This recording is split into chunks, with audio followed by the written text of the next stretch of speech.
Hello guys, naana po ko aring karsada. Hawa ning mga kabagnutan, pero bago kan gibuldos sa bingan ni basta.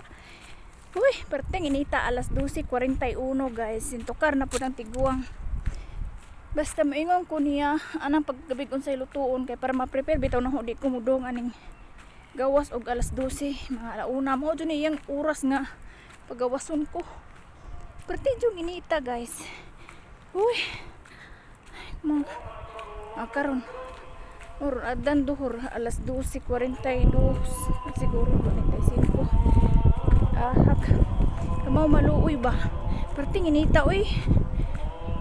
Okay raman tang mo gawas ko di pa ko magsunggo jud ko guys tungod sa kainit bitaw namurag magbuong ilong tungod sa kainit pag di kagwanta kong utok madyo galing kay init ug unsaon na lang nigdi init hangin ba unsaon na lang ni og dili hangin na maglugos ko ginhawa murag masupukit ay Ginoo ko ambot ba anong ingani ang kinabuhi nako lisid ng juning tiguang na idara na bitaw ta dili na ta kaagwanta sa una maka-survive man ko kanang ingani lakaw og perting inita pero karon dili na jud ko makaagwanta guys mag-nosebleed jud ko tungod sa kainit ba mao nang di matabang na yung akong amo as in